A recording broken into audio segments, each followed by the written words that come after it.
Hello friends, welcome to my channel travel diary blog. আশা করি সকলে ভালো আছেন। আজ আবার একটি নতুন ভিডিও নিয়ে আপনাদের সামনে চলে এসেছি।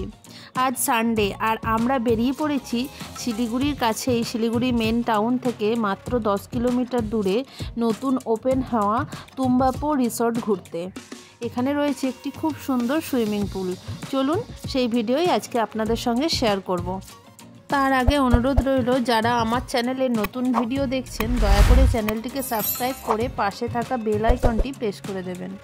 আজ আমরা যে রিসর্টটিতে যাব সেটির নাম হলো তুম্বাপো রিসর্ট।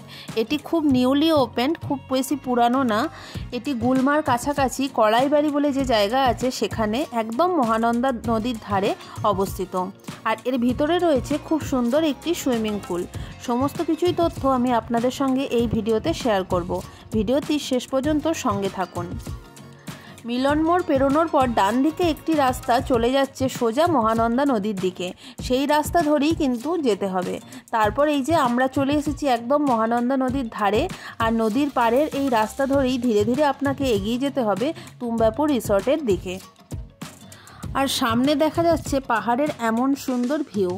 নদীর ধারের রাস্তা তাই একটু খারাপ, আর আমরা বর্ষাকালে গেছি তো তাই রাস্তাটা আরও একটু খারাপ, কিন্তু বর্ষাকাল বাদে অন্য টাইমে রাস্তাটা খুব একটা খারাপ থাকে না। যাই হোক, সামনের ভিউটা কিন্তু অসাধারণ লাগছিল। তাই সামনের দিকে এমন সুন্দর পাহাড়ের ভিউ দেখতে দেখতে মহানন্দা নদীর ধার বরাবর আমরা ধীরে ধীরে এগিয়ে চললাম তুম্বাপো রিসর্টের দিকে।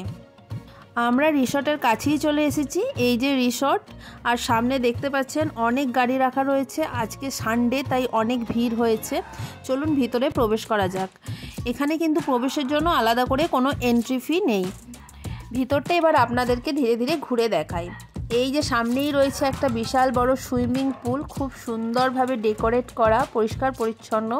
আর এই যে দেখতে পাচ্ছেন এই জায়গাগুলি করা রয়েছে, এগুলিতে আপনারা বসে কিন্তু খাওয়া দাওয়া করতে পারেন, কারণ এর ভিতরে একটি রেস্টুরেন্ট আছে। এখানে প্রায় সমস্ত রকমেরই খাবার আপনারা পেয়ে যাবেন, তাই চাইলে আপনারা এখানে বসে খাওয়া দাওয়া করতে পারেন আর সামনে পাহাড়ের সুন্দর ভিউ উপভোগ করতে পারবেন।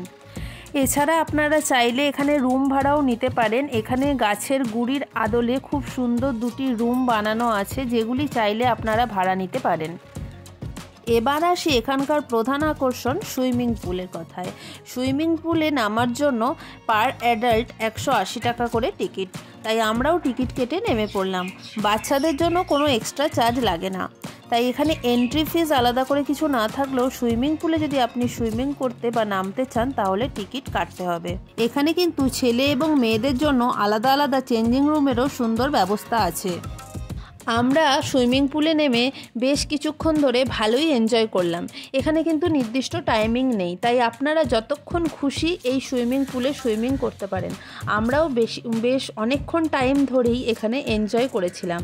তাই আপনারাও চলে আসুন সপ্তাহে যে কোনো দিন অথবা সানডে এই তুম্বাপো রিসর্টে মজা নিন এই সুইমিং পুলের, তার সঙ্গে রেস্টুরেন্টের বিভিন্ন রকমের খাবার দাবার।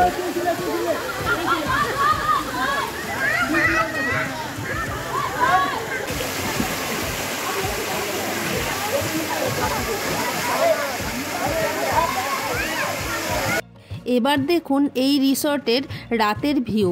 রাতের বেলায় বিভিন্ন রং বেরঙের লাইটে সেজে উঠেছে এই সুন্দর রিসর্টটি। এটাও একটা আলাদা মোহময়ী রূপ কিন্তু ধারণ করেছে। আপনারা চাইলে কিন্তু এখানে রাত্রি 9টা পর্যন্ত থাকতে পারেন। সকাল 9টা থেকে রাত্রি 9টা পর্যন্ত এই রিসর্টটি ওপেন থাকে। এবার চলুন এই লোহার সিঁড়িগুলো দিয়ে ওই যে দুটি রুম দেখিয়েছিলাম ওই রুম দুটির মাথার উপরে ওঠা যাক।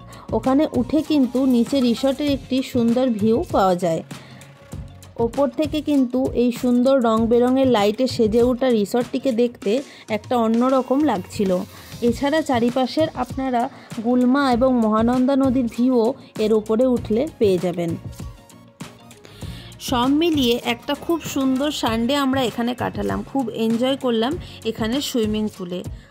তাই না ভেবে আপনারাও চলে আসতে পারেন এই রিসর্টে আর একটা সুন্দর দিন কাটাতে পারেন। তাহলে চলুন আজকের ভিডিওটি আমি এখানেই শেষ করছি। ভিডিওটি কেমন লাগলো অবশ্যই কমেন্ট করে জানাবেন, আর ভালো লাগলে একটি লাইক করবেন এবং বন্ধুদের সঙ্গে শেয়ার করে দেবেন। আর যারা আমার ফেসবুক পেজ থেকে ভিডিওটি দেখছেন দয়া করে পেজটিকে ফলো করে রাখবেন। আবার দেখা হবে নতুন কোনো জায়গায় নতুন কোনো ভিডিও নিয়ে। ততক্ষণ পর্যন্ত সকলে ভালো থাকবেন, সুস্থ থাকবেন।